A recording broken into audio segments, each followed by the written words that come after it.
My name's Thomas Logan. I'm the organizer of this meetup, Accessibility VR, and it's really great to have so many people here today. And we've been very excited using Hubs right now as our platform to do this meetup. Logan that's here today and just give you a great interview to how to use the tool has been very involved in helping us actually already identify and log maybe issues that we discovered that affect the inclusion inside of this space. So again, one of the big points for me of starting off this meetup is designed to help push forward the best practices for making inclusive social VR. So, if you compare, there's lots of different platforms that currently exist for having social VR conversations. And, unfortunately, as we see in other types of technology, there are still currently a lot of accessibility barriers. So what I was going to hope to do in the presentation today is just touch on some big picture areas, but also having a Q&A with all the people here that have joined so that we can have discussions and also think about and brainstorm other things that need to happen to build an inclusive social VR. So I am in Tokyo, Japan, and I know people here, if you want to put into the chat or some other place, maybe where you're coming from today, I think this is something really cool. Let's see if we see some chat messages. New York City, Ottawa, Canada, Portland, Oregon, the Netherlands, Phoenix, Oakland, all sorts of places, Plano, Texas, Prague, Toronto. So super exciting. I think that's one of the things that's really, in our current world events, we're seeing the importance of this. And I think one thing that's going to be really cool about this meetup is that probably a lot of these different cities that have been mentioned have accessibility meetups in their area, but we don't often get to meet each other in different locations unless we go to a conference like CSUN. So I'm very excited to continue this meetup and help us build connections like around the world and learn from each other. This is just a slide from my company. So again, I'm from Equal Entry. We're a consulting company, very interested in all areas of improving access to technology for people with disabilities. And really for my personal passion, virtual reality, extended reality is really what I'm focused right now on advancing and wanting to move forward. So this is a screenshot of Jolly McPhee, who is our from the Internet Society Accessibility Special Interest Group, and is also this conversation is going to be streamed and archived on YouTube. So that's one of the things that we always have done with our meetup in New York City is to make sure that people that aren't able to attend at the time of the event can view the stream afterwards or view the stream, in real time and participate that way. So thank you very much to Jolly. And also, as has already been commented on a few times here, we have the amazing Mira by Night, who's captioning inside of virtual reality here. And so Mira by Night is a professional steno captioner, and she's certified at up to 260 words per minute. So that's why the speed that I'm speaking and the ability to have such accurate captioning comes from Mira by Night, who we work with. And this is something that I think is very important as one of our first points of being inclusive in social VR. It's actually really awesome that we were able to get the screen sharing ability to work in Hubs, and we were excited to see that it is working. And so, as mentioned, we want to consider best practices and help populate to other meetups, explain how we did this, and also learn other best practices of how we can set up a room for this inclusive captioning. And that's definitely something that's not available on a lot of other social VR platforms. I'd also comment that it's really great that we have the texting chat feature that's available inside of hubs. So for people that are nonverbal or for people that prefer, not to use their voice, there's the ability to still participate in the conversation through chat. And so I think that's really important too for an idea around inclusive um, social VR experiences. So this is just another chat window from AltSpace VR. So this is just to show like there are other platforms that have this idea of having a chat, but for example, in AltSpace VR, we do not have the ability to bring in live captions at this point. So this is something I think we should be asking for all um, experiences. The next slide here is another concept to think about for inclusive VR that I think, you know, I'm on an Oculus Quest, so I actually have hands that you can see moving around. So one of the ideas to think about as this technology continues progressing um, is the idea of projecting a person that is a sign language interpreter either as a video stream or, really thinking once we have full hand tracking, the idea that someone's could communicate and use sign language as a way of providing access in a virtual world. So this slide is a researcher from the Rochester Institute of Technology in New York, Wendy Daniels, and she had done a lot of interesting work around the idea that with these headsets, we can actually provide accessible like art experiences or accessible presentations in the dark. So typically one barrier in the real world is you need lighting on a sign language interpreter to be able to see them properly, and you have to divert your attention and you can't move them around and position them. So the same way that we can move the captions in this room and move them around, the idea with her research was around having interpreters be moved around. So again, not something that's available now, but I think something that, in this goal of truly inclusive social VR, having sign language interpretation be available inside of the environment is definitely a goal that we need to strive for. Next slide. So this is another one that I think is really important to touch on. So emojis for giving reactions in social VR is a kind of popular convention in a lot of social VR experiences. So this idea of giving a reaction that's nonverbal is kind of popular in social experiences that I've attended in VR so far. So people might say, give me a clap or give me a heart if you like what I'm saying. So that experience itself is something that needs to be made accessible and inclusive for everyone. So far in our testing right now with Mozilla Hubs, we haven't figured out a way to launch the emojis from a screen with a screen reader, for example, and potentially also for someone using voice control. But that's definitely something that we've logged in with the Mozilla Hubs team. It's something they're considering. And I think it's definitely something important in social VR because it is one of the main interactions you currently see for people that do these presentations is asking the audience to sometimes also raise their hand to say that they have a question or want to be called on. And so if that action's not available, another cool feature that I'm just pulling up again is the reason why I'm facing you all instead of having to look at the screen is there is this presenter view that lets me see the slides from my point of view, looking out at you all. So I'm just turning that back on. So we covered emojis. I think that's important in emoji reactions in social VR. It's an important idea.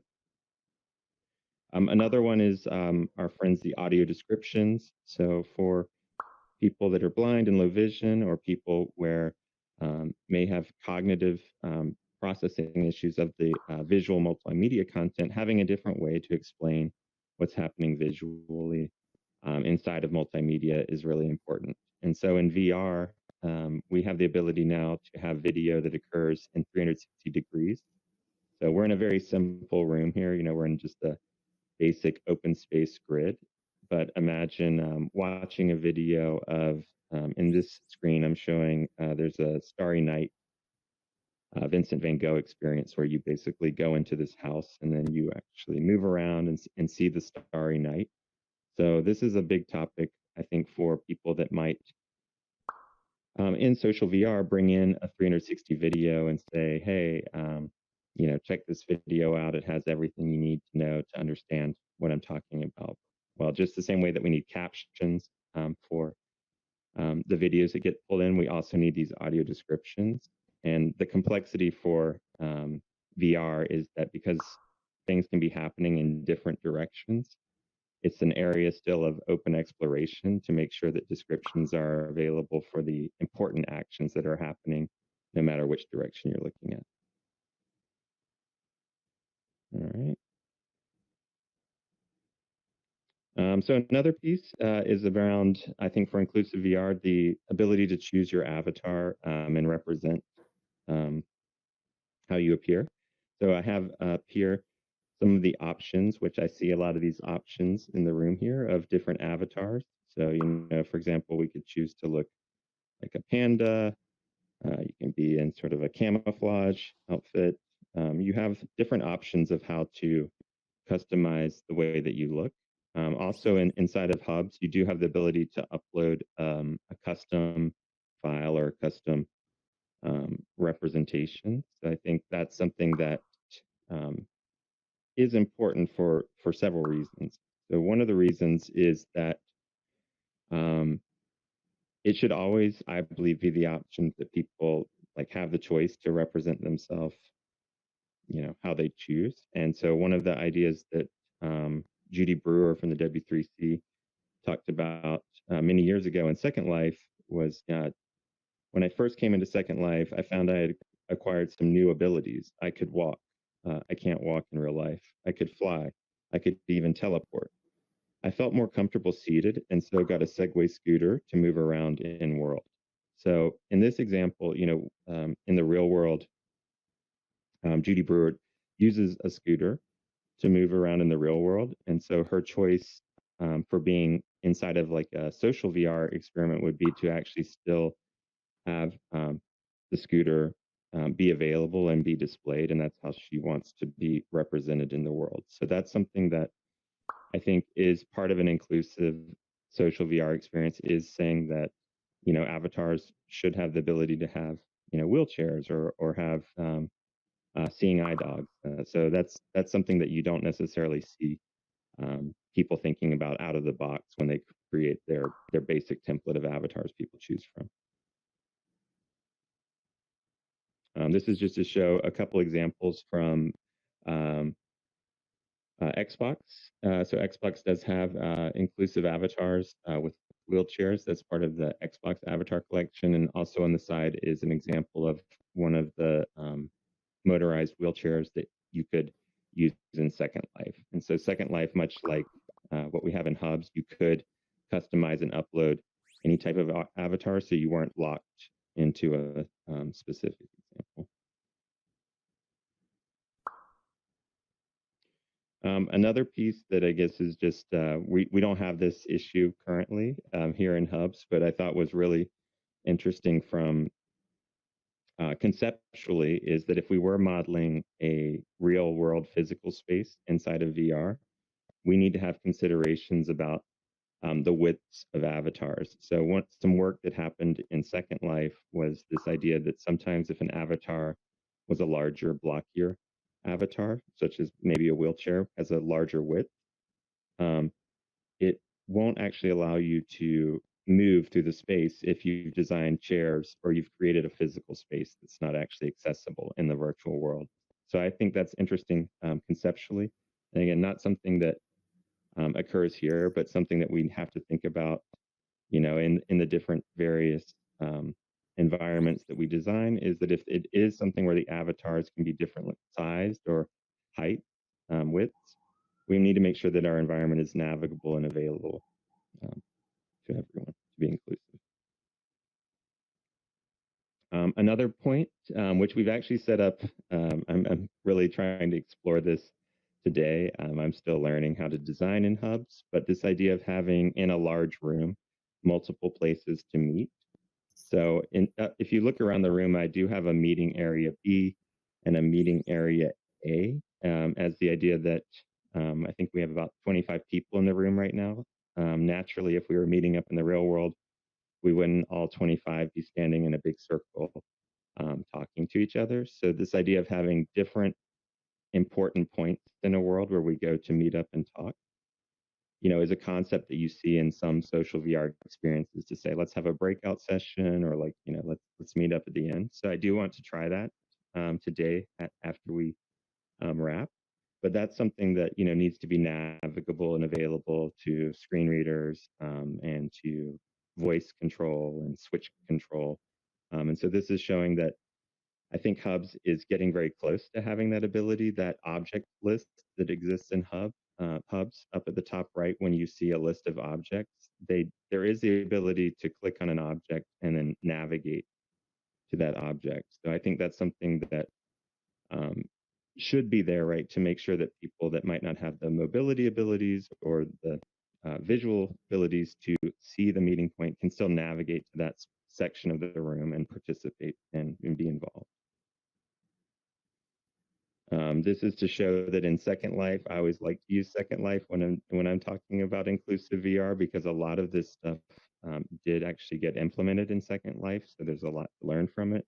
On the screen, I have a few avatars holding German Shepherd seeing eye dogs, and that was actually something implemented in Second Life, that they had certain locations in the virtual world tagged with names, and then the seeing eye dog could actually navigate the virtual avatar to that location in the room. So if we look at that as a guide, it shows us what's possible, and it shows, I think, what needs to be there to be inclusive.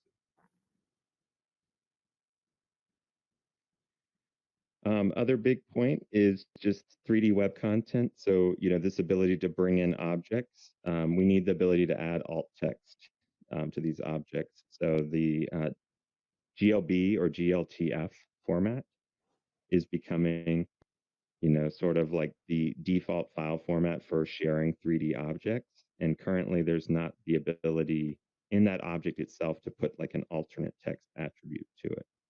There is, however, on the web for the model viewer element, which lets you display a 3D object, we do have alt text. So I wanted to highlight one success is, like, at least in the display on a web page, we have this ability to add alternate text, but we don't have that now. And so if in this social VR experience, it was important to know that there was a cheeseburger in the room or an aquarium in the room, that becomes, its own challenge that we see on just the regular web and mobile devices, is we need every visual object to have a label. And currently we don't have that ability. So I would love to see that advanced. If you're interested in what I've been talking about here today, I wanted to bring up a couple groups that are also doing, the thought leadership and helping to build standards and move this forward. One area is with the W3C. They have several working groups that are involved in advancing the standards for accessibility. And one is this group looking at checkpoints for XR accessibility. And so they're actually right now soliciting feedback. And on Twitter, we can share this also in the meetup group. They're looking for people to give input on those checkpoints and help contribute to the work. One more group is XR Access, which is at xraccess.org. And they have a variety of working groups that they're building to advance XR accessibility. And Bill Curtis Davidson, that's here in the room with us, is someone that is chairing one of those groups, so can talk about that more. And maybe some of the other folks in here are also involved, but I think this is a great place if you do want to get more involved in advancing these topics to join. And with that, I'm going to just say thank you guys for listening to the presentation. I think we could have a little bit of a Q&A just to try out what does Q&A work like in Hubs. And then I wanted, the rest of this presentation or the rest of this meetup to be us socializing and getting to meet each other. Thank you. So does anyone have any questions or comments? Just in the group, we can kind of go the way we normally would. If someone wants to. All right, Thomas, selfie time. Hi, Vasily. Oh, I just took a selfie there. Thank you.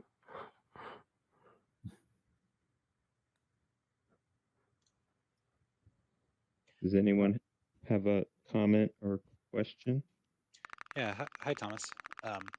Dylan Fox up here. I'm Hi. floating up here to get some good camera angles on your slides. I want to ask, besides making things more accessible to screen readers, what would you say are the other just major accessibility challenges right now? Do you know of any groups or folks with different types of disabilities that just can't have major access problems at the moment? Sure. I mean, one thing that is huge right now is just the for people with different dexterity and mobility um, impairments, as well as cognitive, understanding the various input devices that exist for virtual reality devices is quite complex.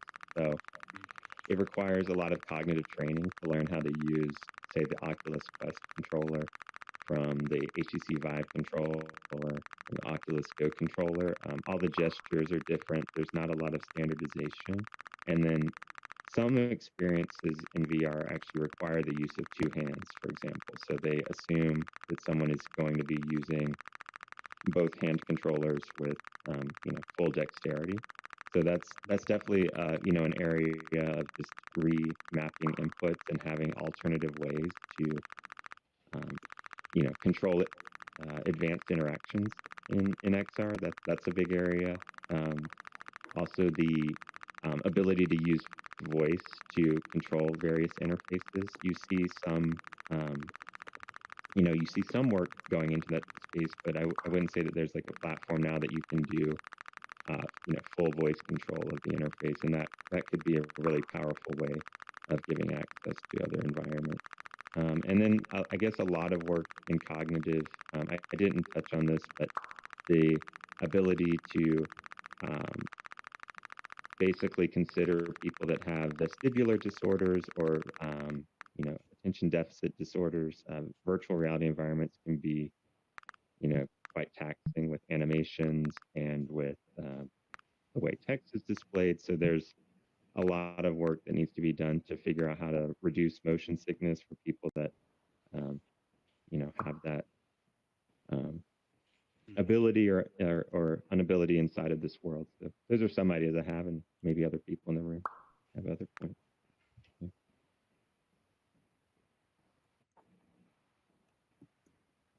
Yeah. Yes, Mike. Yep.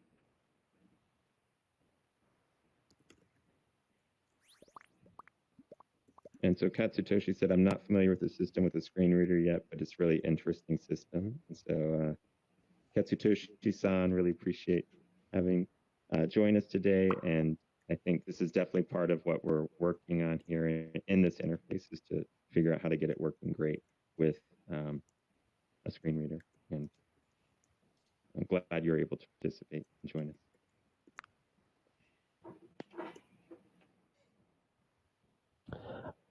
This is Mike Gifford. I guess if you had VIMs, there might be a simple mode that you could have it that would allow you to flatten things down and not have as much interaction and movement. Sorry, my audio, it was hard to hear the question or comment. Let me just retype it.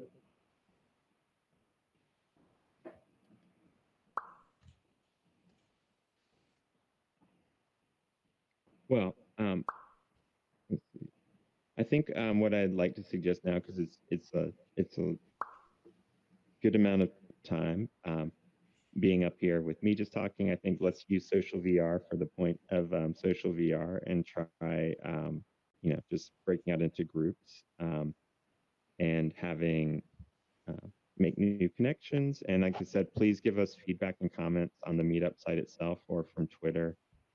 We've written a couple blog posts already on the Equal Entry blog about using Mozilla Hubs with a screen reader. Mozilla Hubs does have a GitHub repository with tags for accessibility feedback. And so we would encourage logging or reviewing what's already been logged or working with us together as a group to log additional issues or considerations of how we can make this environment even more inclusive. So I'll take down the presentation and we can just use this room for social. And thank you guys so much for coming today to our first meetup. And we will be having another one of these in 1 month.